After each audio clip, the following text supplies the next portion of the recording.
Estamos estudiando acerca de nuestra declaración doctrinal y hemos llegado a la doctrina de la salvación. Y hablaremos en esta noche lo que creemos acerca de la salvación.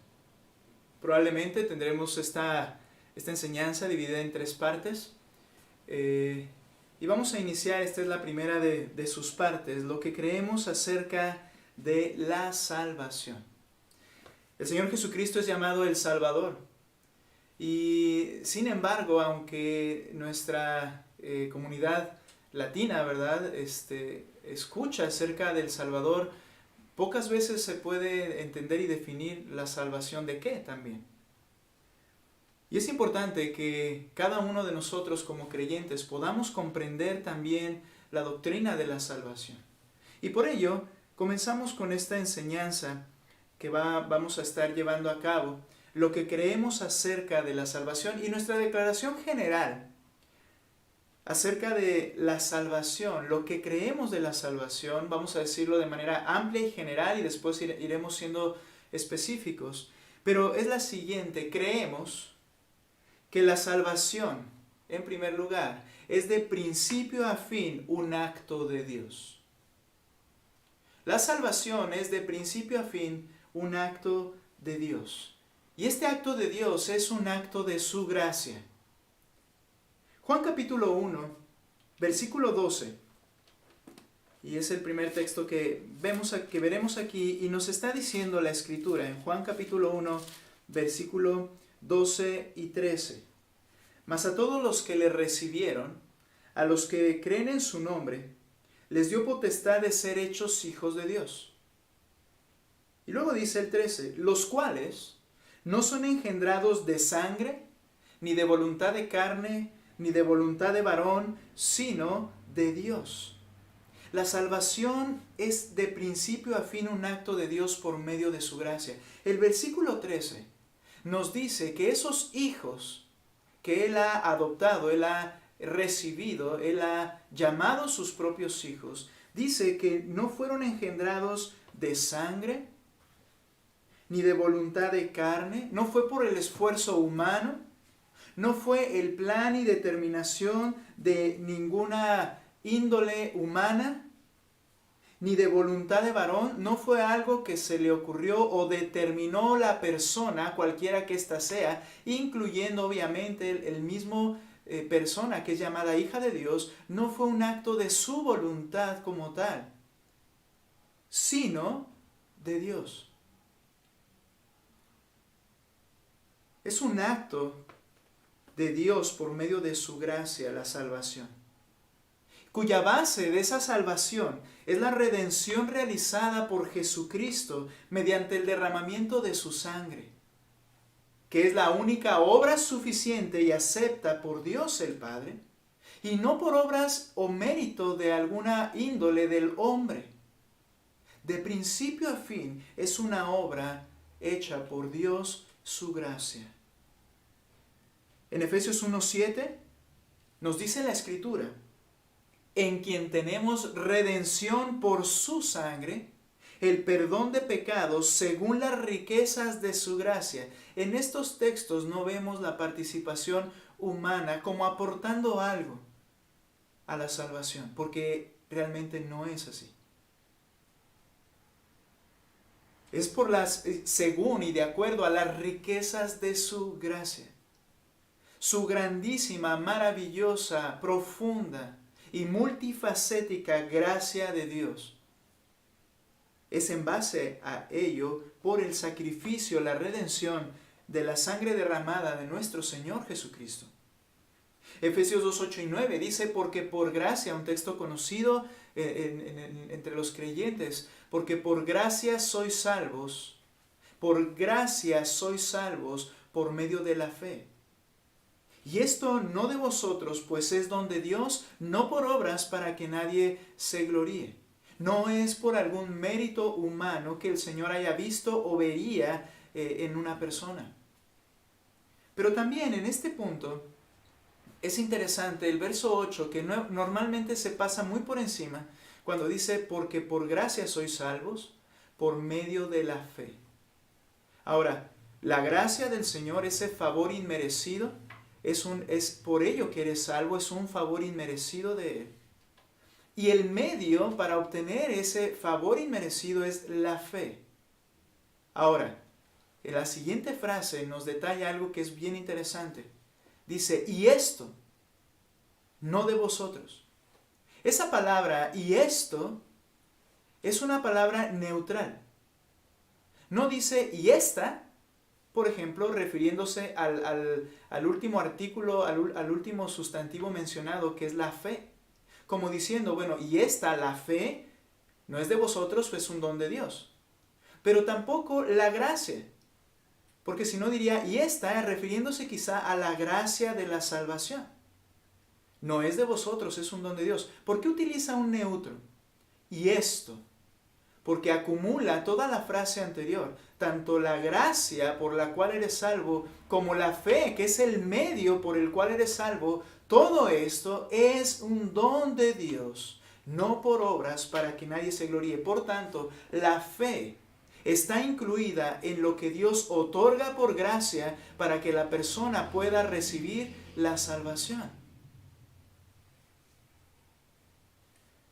Iré explicando en algunos textos más adelante cómo es que funciona esto. Porque puede surgir en la mente, bueno, y no hay participación humana, yo debo creer. Sí, pero hermoso este texto, dice que aún esa capacidad de creer y ejercer esa fe es un don dado por el mismo Señor. Ahora, la salvación entonces, porque estamos diciendo que es un acto de principio a fin de gracia de Dios. La salvación no es un acto sinérgico.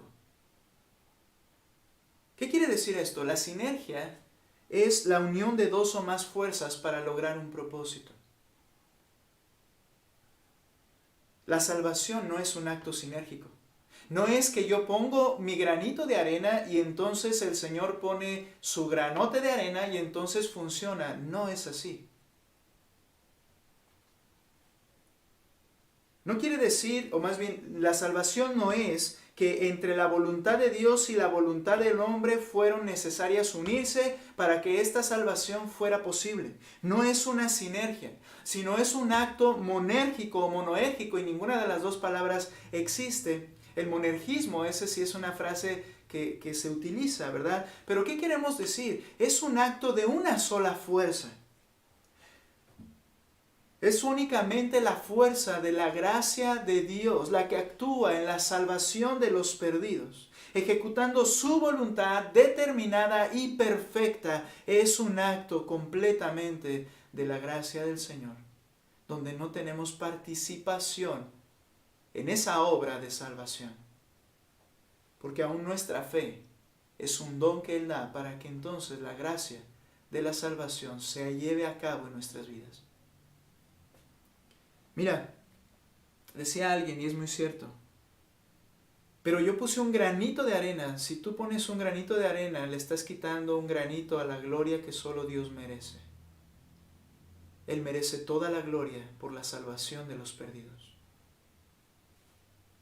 Ahora, esta fue la declaración general, pero tenemos 6 aspectos que es necesario definir cuando hablamos de la salvación. Y espero que hoy podamos ver por lo menos 2 de ellos. 6 aspectos necesarios o que vamos a definir cuando hablamos de salvación. Y lo primero que vamos a mencionar es la regeneración. Regeneración. Creemos entonces, en segundo lugar, como una declaración de nuestra fe, creemos que la regeneración es un acto sobrenatural de Dios por medio de su Espíritu.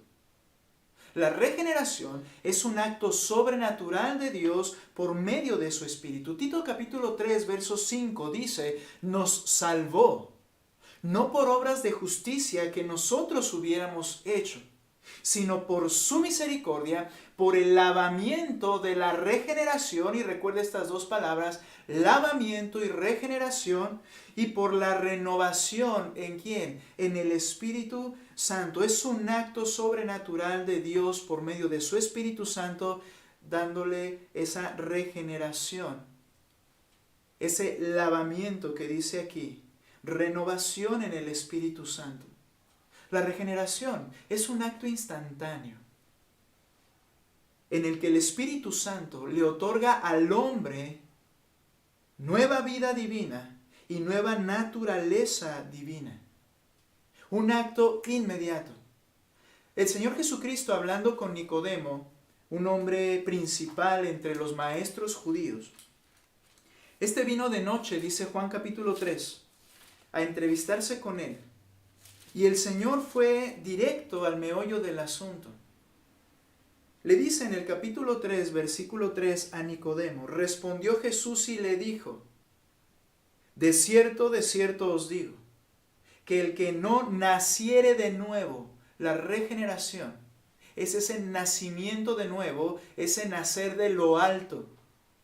El que no naciere de nuevo no puede ver el reino de Dios. Nicodemo le dijo, ¿cómo puede un hombre nacer siendo viejo? ¿Puede acaso entrar por segunda vez en el vientre de su madre y nacer? Muchos afirman algo que creo que es cierto, Nicodemo no era tan torpe. Realmente él entendía que nacer de nuevo no se refería a que físicamente esto iba a acontecer. Fue su respuesta, creo que más el intento más extraño de quererse salir por la tangente, ¿verdad? Y el Señor obviamente no le siguió ese juego, sino que Nicodemo entendía que tenía que haber un cambio completo. No sé a qué profundidad lo entendería, pero entendía y decía, ¿qué puedo hacer? Y entonces Jesús le dice en el verso 5, respondió Jesús, de cierto os digo, te digo, que el que no naciere de agua y del Espíritu no puede entrar en el reino de Dios.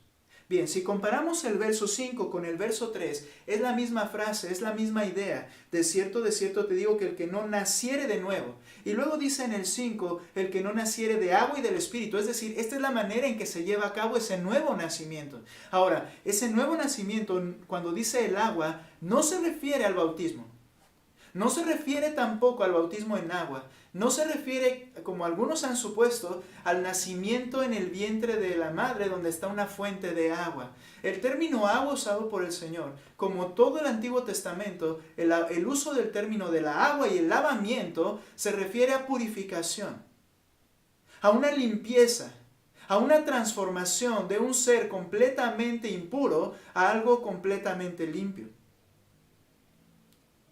Cuando dice el que no naciere de agua y del Espíritu no puede entrar en el reino de Dios, es eco a lo que Tito hizo eco a estas palabras cuando él dijo en el lavamiento de la regeneración y la renovación en el Espíritu Santo.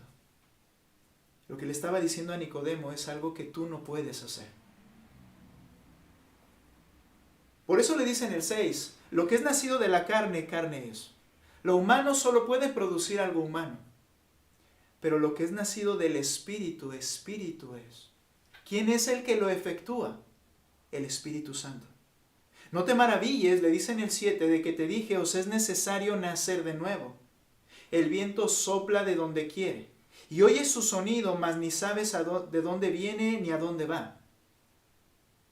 Algunos maestros al estudiar esto mencionan, o estudiosos de las Escrituras, intérpretes, ¿verdad? En el sentido de los textos originales, tienen la idea y mencionan que es muy probable que donde el Señor se entrevistó, como ya era noche, se oía el viento cruzar por las estrechas calles de la ciudad.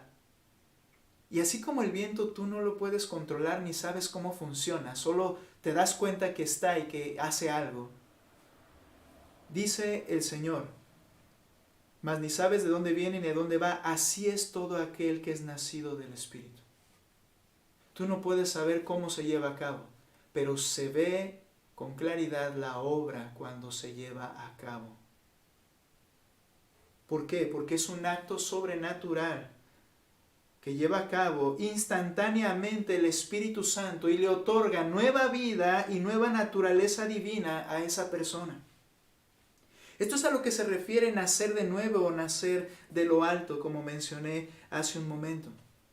La regeneración entonces es un acto del poder del Espíritu Santo a través de la palabra de Dios. Es decir, se efectúa al escuchar el pecador el evangelio de la oferta de la salvación por medio de Jesucristo.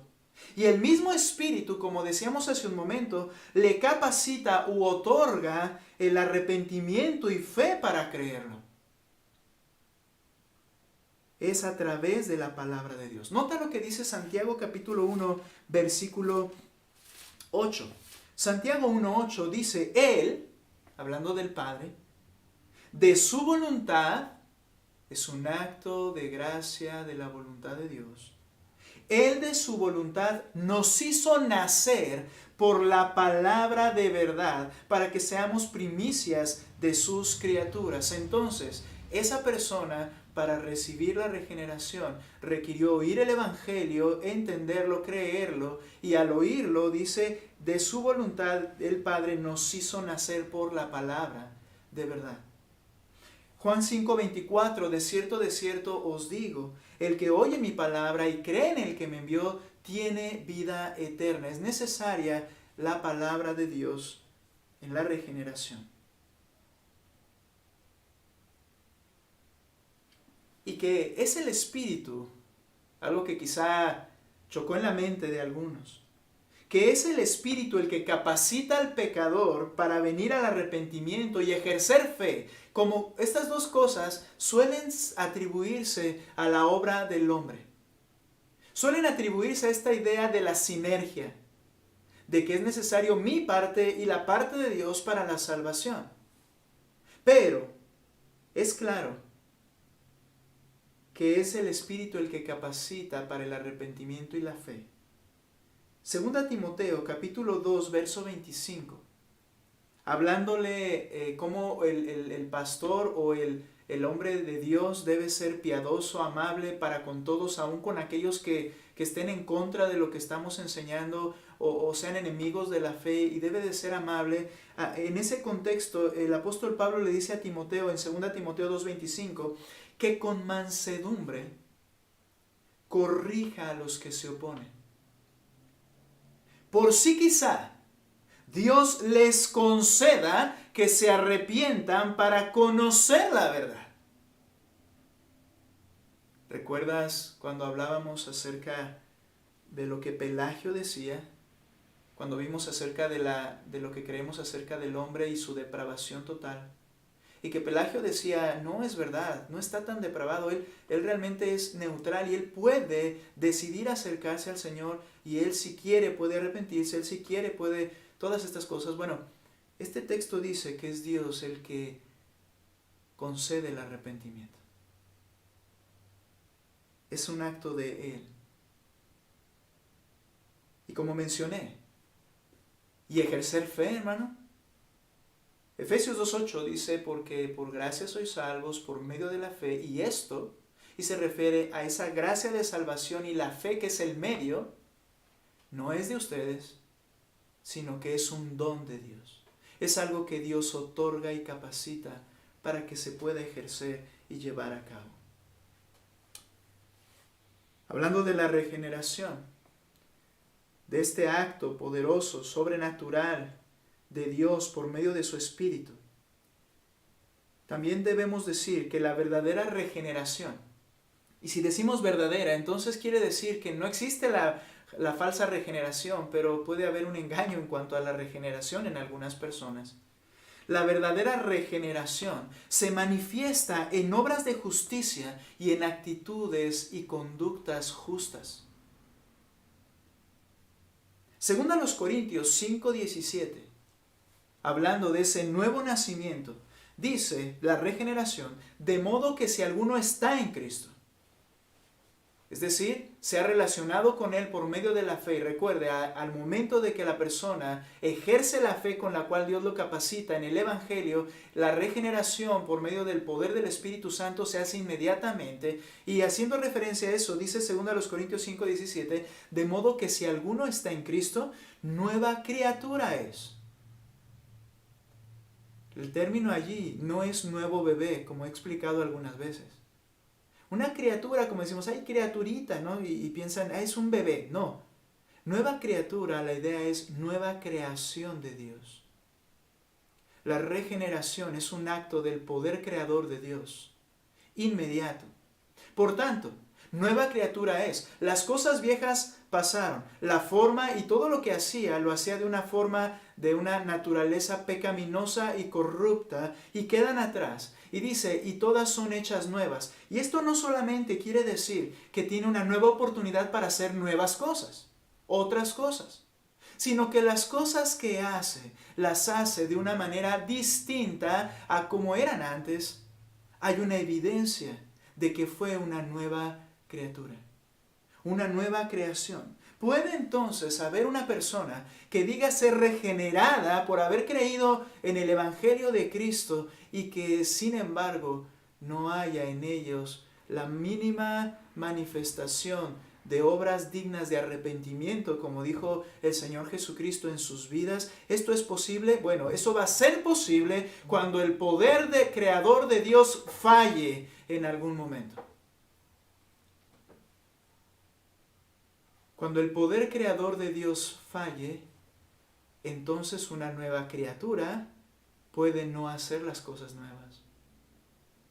Pero el acto creador se efectúa en el momento en que el Señor lo determina por su voz. Todas las cosas fueron hechas. Así es la regeneración. Por tanto, la verdadera regeneración se manifiesta en obras de justicia, actitudes y conductas piadosas y justas. Las buenas obras, entonces, son la evidencia de la regeneración. Santiago capítulo 2 versículo 26 dice, porque como el cuerpo sin espíritu está muerto, así la fe sin obras está muerta. Note la imagen que utiliza Santiago. Un cuerpo sin espíritu está muerto. ¿Qué puede hacer? Nada. ¿Para qué sirve? Para nada. Dejó de existir, literalmente. El cuerpo solo espera desintegrarse. Y luego dice, así, la fe sin obras es muerta. Lo que quiero explicar con esto, porque ya lo dijo el Señor en Santiago, es que el cuerpo sin espíritu no solo está detenido, como algunos suelen imaginar que hay cristianos que están detenidos simplemente o estancados, que hicieron una profesión de fe, que creyeron y que fueron regenerados porque esa es la secuencia hecha por Dios. Sin embargo, no hay ningún tipo de cambio, no hay nada en sus vidas y pensamos que hay un detenimiento, un estancamiento, una pausa. Bien, el cuerpo sin espíritu no está pausado, está sin vida. Acabado, terminado. Así la fe, que no tiene evidencia que la respalda, es una fe que no existe. Jamás ha existido y jamás puede salvar absolutamente a nadie. Juan se enfoca en tratar de desmentir esta idea de que hay personas que son salvas, pero sus obras son perversas y su vida no tuvo un cambio genuino. Aunque estamos hablando doctrina aquí, hago aplicaciones y quiero mencionar que cuando estamos viendo estas ideas, no estamos tratando de hablar de obras y frutos ficticios. No hablamos de manzanas de plástico, es decir, algo que yo pueda fabricar en mi vida para entonces pensar que sí estoy bien y los demás no me digan o no me hagan sentir que no lo soy. No, nadie te va a decir o te va a negar si eres salvo, pero tú lo puedes saber. Estos frutos son genuinos y naturales, surgen en una nueva criatura. Ahora, Juan entonces, en 1 de Juan capítulo 2, y voy a ver algunos versos brevemente en esta carta, Juan intenta mostrar que esa es una idea falsa.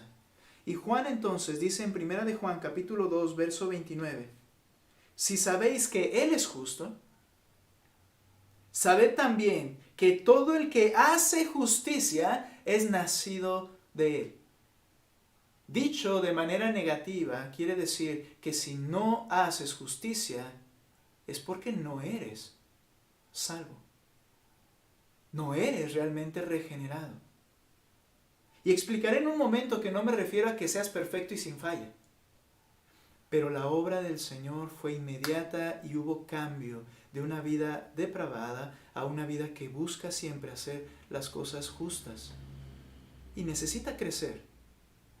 Pero este texto es muy claro. Si no hace justicia, no es nacido de él. El propósito, recuerda, de Juan era decirle a la iglesia, hey, no se engañen y no permitan que estos hombres, los primeros gnósticos, los engañen. Porque las obras justas es una evidencia de la regeneración. Capítulo 3, versículo 9 de Primera de Juan, capítulo 3, verso 9, dice, todo aquel que es nacido de Dios, ¿recuerdas? Regeneración. No practica el pecado. Porque la simiente de Dios no puede pecar, permanece en él y no puede pecar porque es nacido de Dios. Una imposibilidad que un regenerado persista en su misma vida pecaminosa que antes tenía. No es posible. No es porque se esfuerce siquiera, es porque la simiente de Dios está en él y esa nueva naturaleza no le permite hacerlo. Capítulo 4, versículo 7. Amados, ahora otro aspecto de estas obras justas, el amor. Amados, amémonos unos a otros, porque el amor es de Dios. Todo aquel que ama es nacido de Dios y conoce a Dios. El que no ama no ha conocido a Dios, porque Dios es amor.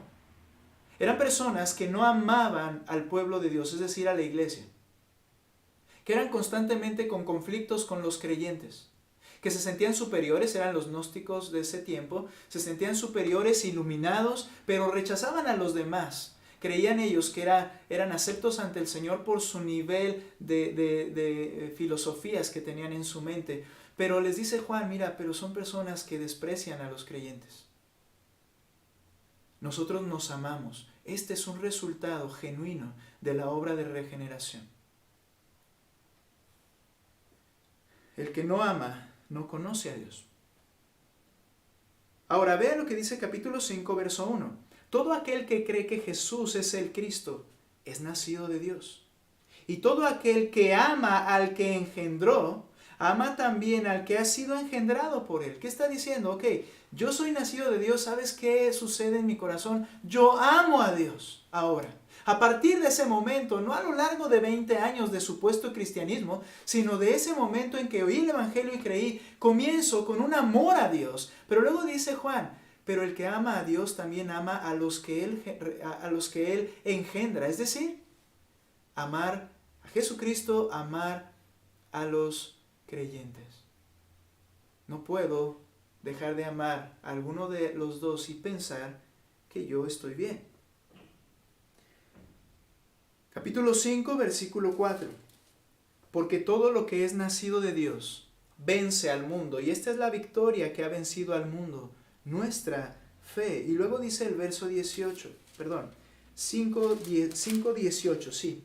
5:18 dice, sabemos que todo aquel que ha nacido de Dios, nuevamente, vean cómo cierra y cómo inició, no practica el pecado, pues aquel que fue engendrado por Dios le guarda y el maligno no le toca.